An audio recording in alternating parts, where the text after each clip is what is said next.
Before visiting most cities, you make a plan and look up the most popular tourist spots, maybe through a travel guide here on YouTube, and you just go out and explore that town. And I think that's a fair way of doing it in order to see whether you like a city or not. And in most cases, you will. But if you do that before visiting Paris, chances are pretty high that you will return from your journey not liking Paris at all and deciding never to return. You see, the rumors about the Parisians being rude do come from somewhere, and talking from my own experiences can even sometimes be a huge understatement. Being ignored is in some places the nicest treatment you'll receive, and a lot of my friends says that they'll never go back to Paris, and I used to rate it as my least favorite city in Europe too. But then I found it, my Paris. And that's why you need an alternative guide like this one to make sure you fall in love with the city of light.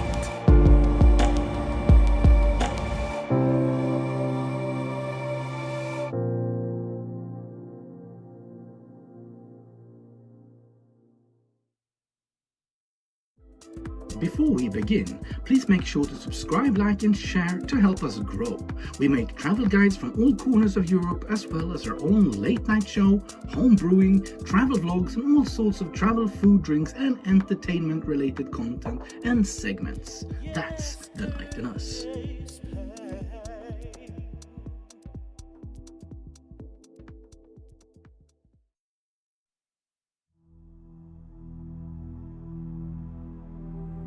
So, what happened to me on my first visit to Paris? What and why did I change my opinion? And does this mean that I won't even recommend you to even go see the Eiffel Tower, for instance? Just how alternative do you have to be in order to fall in love with Paris enough to visit it? Well, not very far, to be honest. The charm and beauty of Paris is often closer than you think, in a bistro or cafe just around the corner. From a balcony showing off the rooftops, just right there on the streets. And then, when the night approaches and the city of light glimmers in the dark, that's when you fall deep down in love, and you'll never get over it. You'll need more and more and more. You see, in a way, the less you do, the more you will enjoy yourself. Just head to any of the areas I will recommend in this guide and just stroll around without a plan. Sit down for a coffee, a drink or a bite to eat whenever you feel like it and just look at the people. By all means, travel to Trocadero and watch the Eiffel Tower. I will even recommend in this guide that you go visit the Louvre. Just be constantly aware that around all tourist spots people will be rude, services will be terrible and prices ridiculous. I'm not making this up, go see it for yourself. Try and ask the lady in the metro information in English why your travel card isn't working. I promise you, it's a fact. But then, return to the neighborhood of Montmartre. Sit down in a charming little bistro and you might be shocked enough to think that you have been transported to a totally different city. Not always, of course, sometimes they'll still ignore you, but here you just won't mind that much. When I met my wife Nadia, she insisted on going to Paris. She had never been there and always dreamt of doing it. And although I tried to talk her out of it, saying how much I didn't like it, she finally got her way. And I'm so glad she did. During that trip, I fell in love with the city from our balcony, watching the rooftops of Montmartre.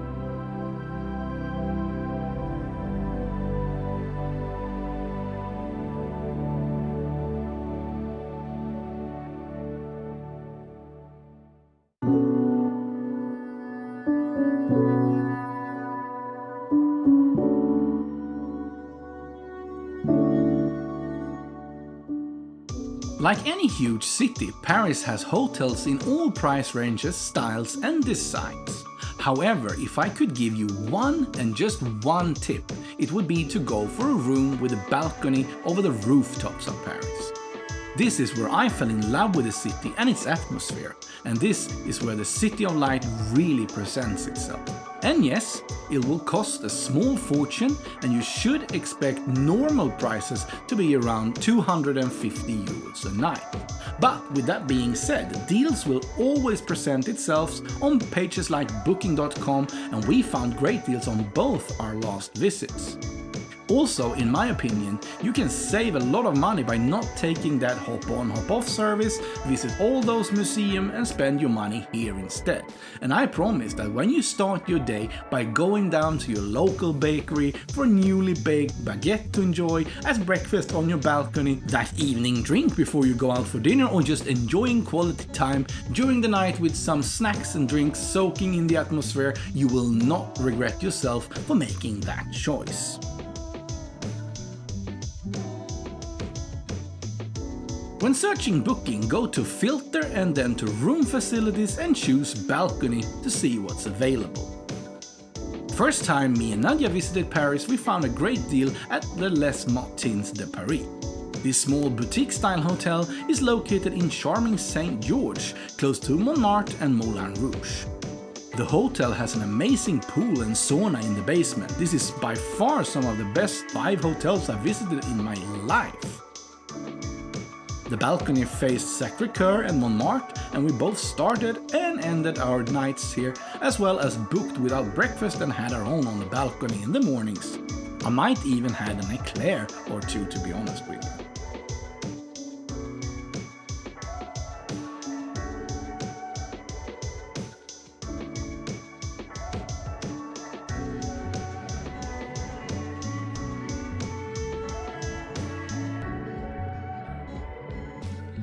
The second time we found a great deal at Hotel Le Théâtre, located in the heart of Sentier.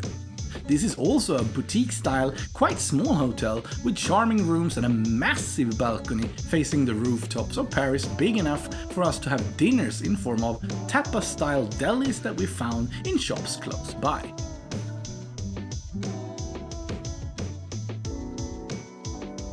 Well, if you like me, and you're too old to go clubbing when you're abroad, and actually you don't have the energy anymore, this is my perfect way of spending a night in Paris.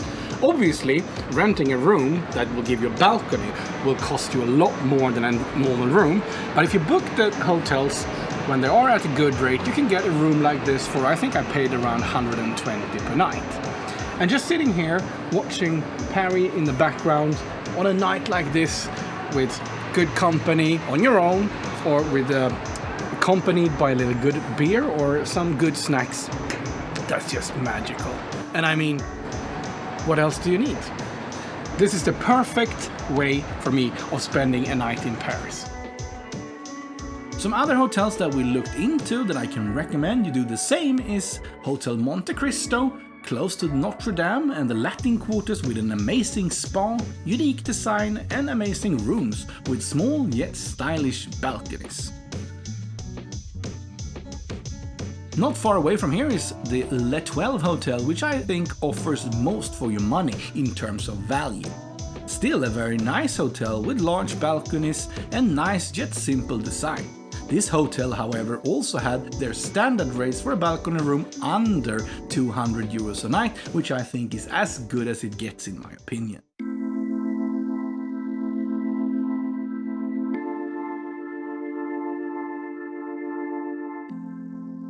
Paris has a lot of amazing areas to explore and lose yourself in, but I have 3 districts or areas that I would like to highlight or recommend at least you visit. St. George is a cozy area with a lot of shops, nice little restaurants and cafes just waiting to be explored. I would recommend this as a perfect area to stay in, with lots of hotel options as well as calm, nice bistros and bars to visit. If you continue up the hill from St. George, you will eventually find yourself by the metro station of Pigalle, and the famous boulevard de Clichy, with all the sex shops are located. A short walk looking at the windows or visiting any of the countless shops selling sex toys will lead you to the metro station Blanche, where Moulins Rouge is located. After taking all that pictures, walking up the slopes towards Montmartre is probably the most charming area of Paris.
Sentier is located in Paris' second district and is a lively area with lots of bars and nightlife close by.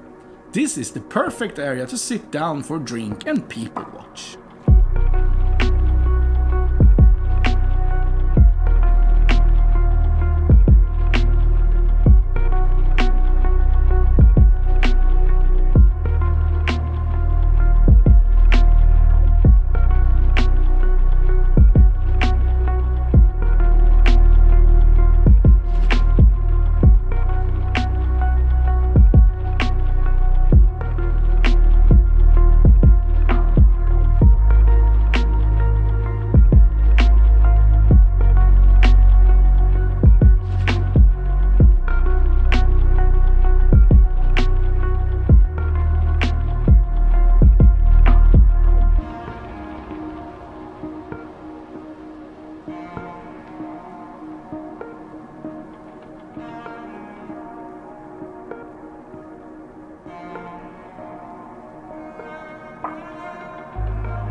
Close to Notre Dame and the banks of the Seine River is Saint Michel and the Latin Quarter.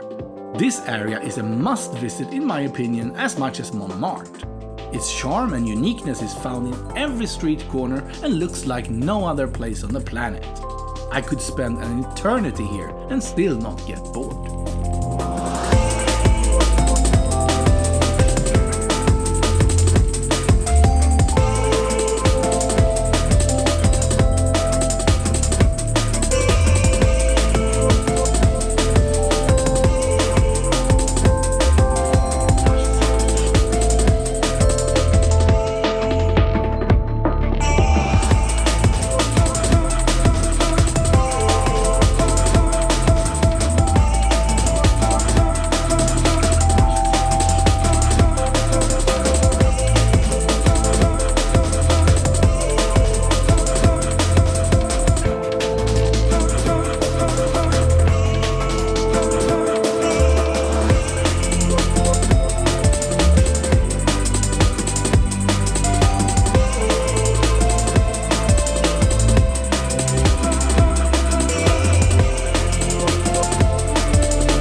Like I said earlier, exploring the beautiful areas of Paris on foot is more than enough to satisfy all my needs, as long as I can sit down for a coffee or drink from time to time. However, if this is your first time here, I will list which attraction I think is worth your while. First off, I do think that a visit to the Louvre is something you should look into. Not only is it a historical monument, but also the most visited museum in the whole world. Venus de Milo and Da Vinci's Mona Lisa are just two of the famous works at display here.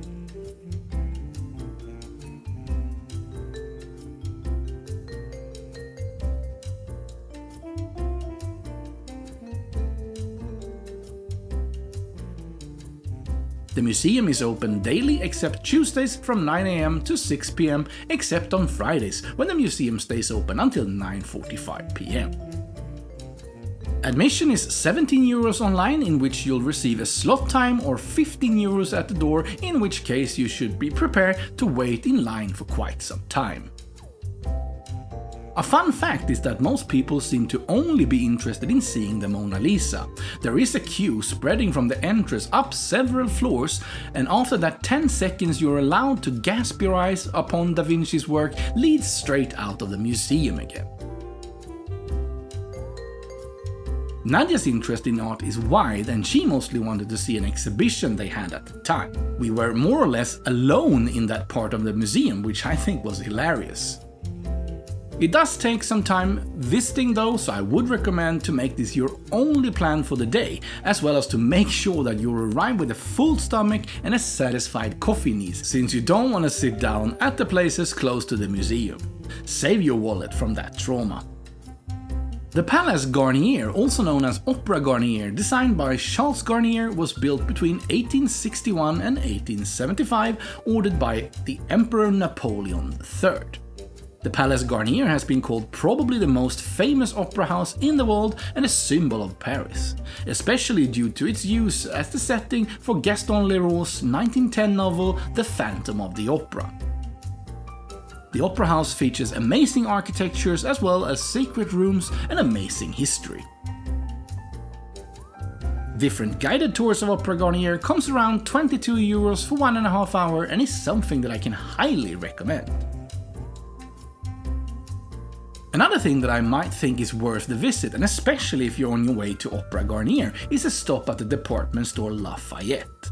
Not that I think that you need to stay for very long or recommend that you go wild shopping, but Lafayette is a beautiful department store well worth seeing.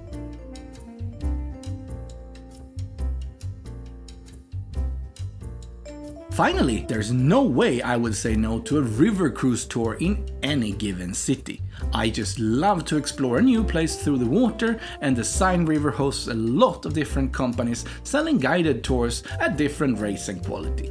I would strongly recommend to wait until late afternoon just before sunset to enjoy a chilled cruise alongside Paris.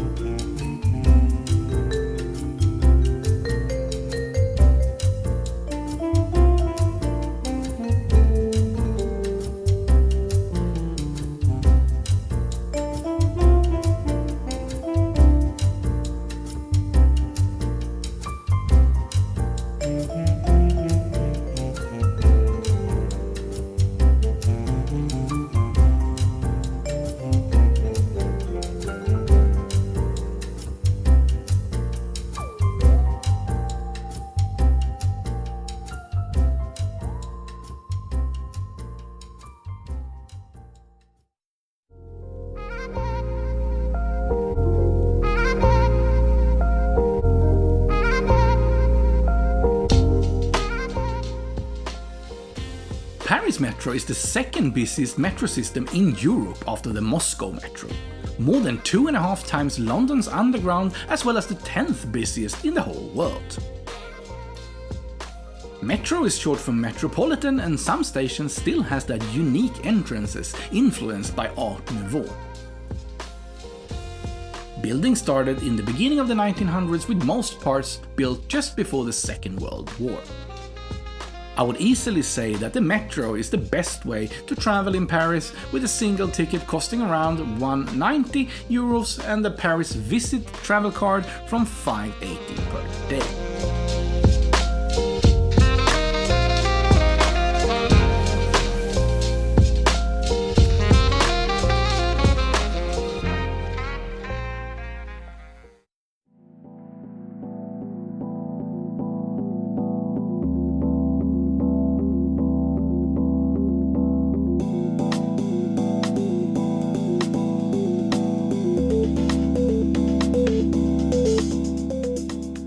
In a way, I think that Paris cafe and bistro culture speaks for itself. With that being said, you will probably enjoy yourself at any place you'll find.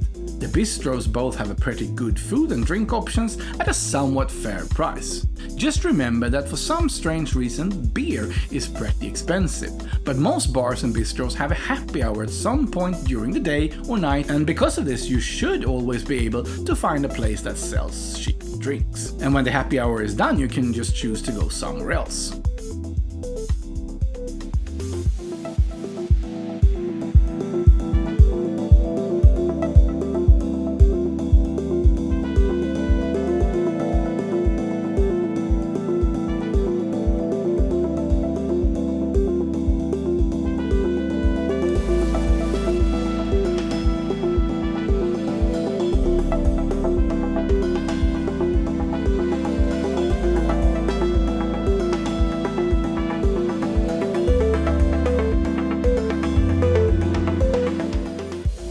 Coffee can in some popular areas land around 10 euros with a bottle of still water around the same, so be prepared for that. You are paying for your experience and atmosphere as much as for the drinks.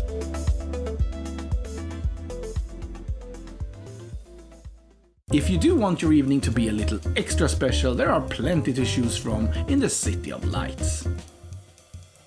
Little Red Door, situated in the pleasant Paris district of Marais, has been voted the 5th best bar in the whole world.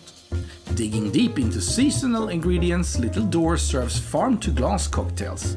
All this contributes to a seriously eco-friendly model which helped the bar win the Kettle One Sustainable Bar Awards in 2022. The bar doesn't take reservations, so first come, first serve. A cocktail here will land between 12 to 17 euros. Only a 2-minute walk away from Little Red Door in Paris' 3rd district is another cool and hip place by the name of Candelaria.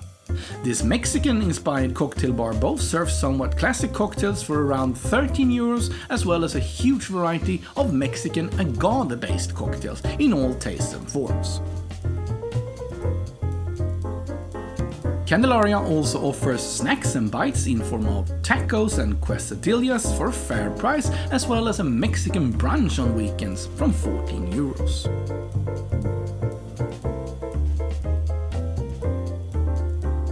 In Sentier you will find another pearl in the cocktail bar Danico. The bar offers an amazing sleek design and innovative cocktail menu with drinks such as Moussaka Under Control and Mr. B. The drinks at Danico land at 14 euros and are well worth every penny.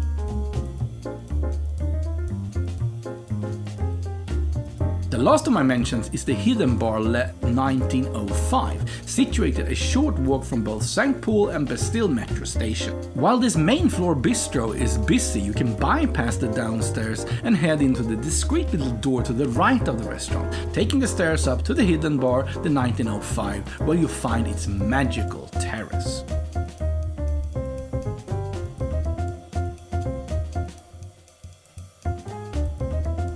French cuisine is obviously one of the best in the world, and Paris is filled to the top with great options in different price range.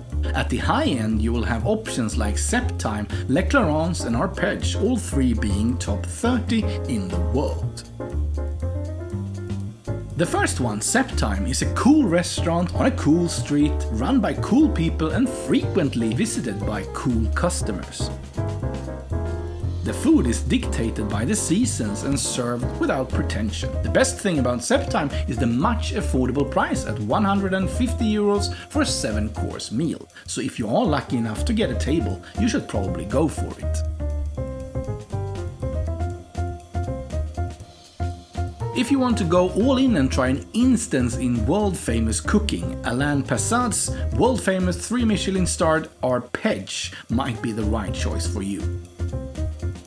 The restaurant turned vegetarian in 2001, but has since then brought back meat in small quantities, still serving mostly all vegetarian dishes. For a shocking 490 euros per person, Alain will provide you with a food experience neither you or your wallet will be likely to forget in the first place.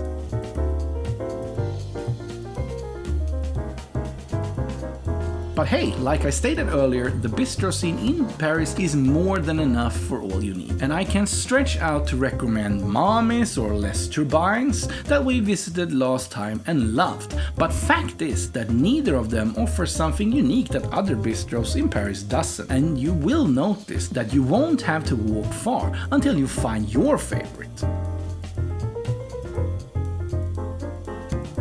Just to end off this segment with a bistro I would however recommend you to visit if you are a fan of the classic French movie Amelie from Montmartre is the charming Café Les Moulins, which was the setting for the cafe Amelie worked at and situated somewhat 100 meters from the iconic Moulin Rouge in Montmartre.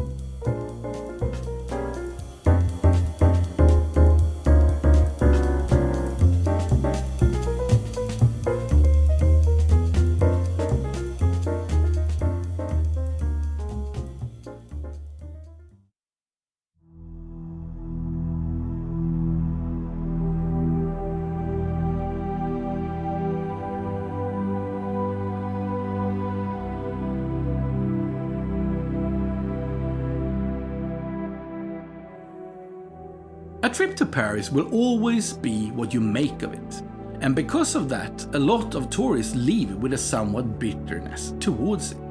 Spending your time here in the areas recommended by most travel guides will give you that feeling, from the service to the prices on food and drinks in cafes to the tourist spots. It feels like the city is filled with it. Until you step out of the main course for a second and find yourself at a charming street corner, enjoying a coffee in a film-like cafe, and suddenly you will feel it. You want to come back for more. And by the time the sun sets and light fills Paris with love, laughter, and one of the most famous cuisine in the world, you will never want to leave it. You wish you could pause the exact moment and stay within it and embrace it forever.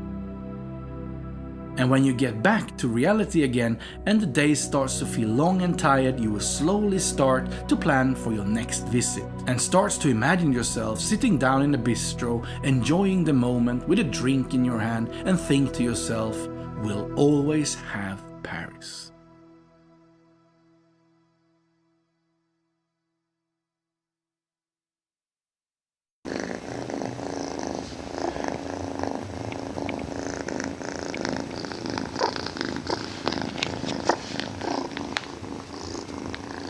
Yeah.